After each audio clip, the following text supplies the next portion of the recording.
Raj and welcome to on StudyPut channel. And now today we'll discuss about the chapter 1 history rise of nationalism in Europe. Europe में कैसे nationalism आया। तो सबसे पहली बात शुरू करते हैं।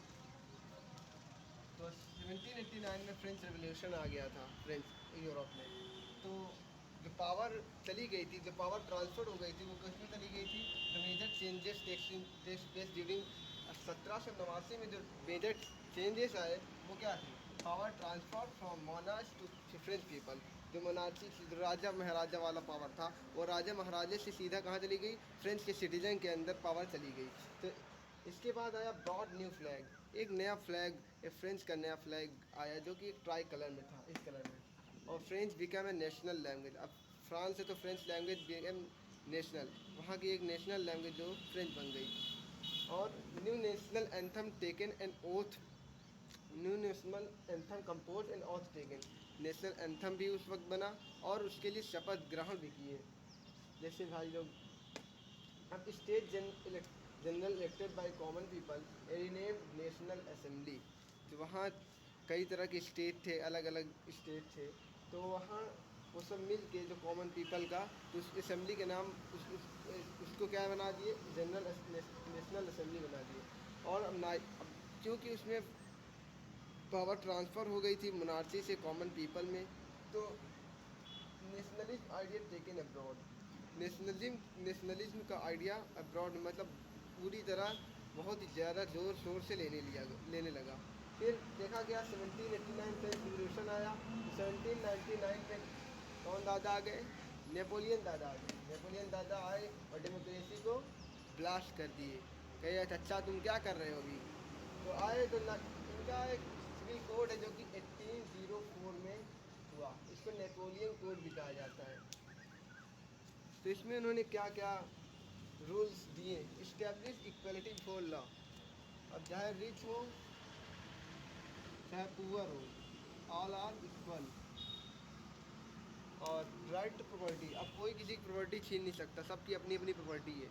अब जैसे मेरा ये marker this is my property, वैसे ही उस वक्त जो राइट टू प्रॉपर्टी दिया गया कि सबकी अपनी अपनी प्रॉपर्टी है, उसका राइट उसके पास है। और फ्री पीजन फ्रॉम सर्फडॉम। पहले जो सिस्टम था, जैसे अपन अपने इंडिया में during the time of British rule, तो बहुत ही ज़्यादा गुलामगिरी करा जाता था, गुलामी की जाती थी।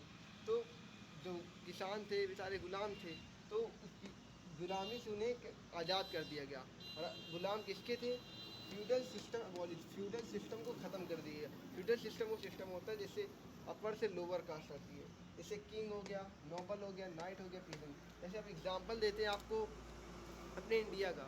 अब जैसे इंडिया में ब्रिटिशर्स आए, अब ब्रिटिशर्स के जो ऑफिसर्स होते थे वो इंग्लैंड में होते थे, वो वहाँ से ऑर्डर देते थे तो यहाँ सब फॉलो किया जाता था। अब वो ऑर्डर जब देते थे तो जो इंडियन लैंड लॉर्ड्स थे या बड़े बड़े पीजेंट्स थे, वो इन पर हुक्म करते थे। उसी तरह पीजेंट सबसे लोअर थे इस वक्त। इसी तरह फोर्थ ये है गिल्ड रिस्ट्रिक्शन रिमूव। जो टैक्स था, गिल्ड रिस्ट्रिक्शन, जो ट्रांसपोर्ट को ट्रेड करने में जो परेशानी होनी सकती थी, जो उसमें बाधा बैरियर्स आते थे, उसको ख़त्म कर दिया गया और ट्रेड को फ्री कर दिया गया। और जो लास्ट है वो ट्रांसपोर्ट एंड कम्युनिकेशन इम्प्रूव। अब जब ट्रेड इम्प्रूव हो गया, ट्रेड फ्री हो गया, तो कम्युनिकेशन सिस्टम भी आसान हो गया और ट्रांसपोर्ट यहाँ से सामान दूसरे जगह पहुंचाने में भी आसान हो गया। अब इसमें अब इस वजह से जो डिफरेंट पीपल थे इनको क्या मानने लगे, नेपोलियन जी को हीरो मानने लगे, भैया हीरो हो गए हीरो।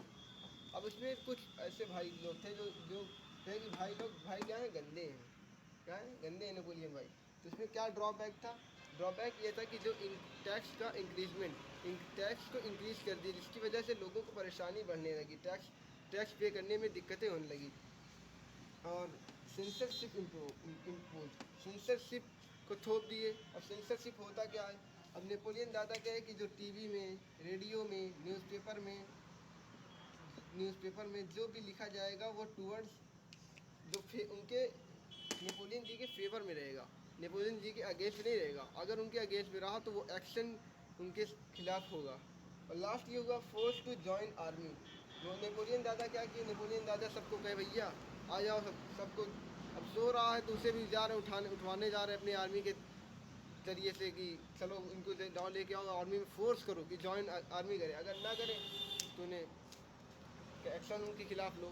तो उनका मकसद ये था आर्मी ज्वाइन करने का कि सारे फ्रांस में क्या करना, गवर्नमेंट हुकूमत करना। So now this is the part one. I had completed the French Revolution and the idea of nation, and we will discuss the next part in the next video. Now, if this video profits you, then please like and subscribe, and also share this with your friends. Assalamu alaikum.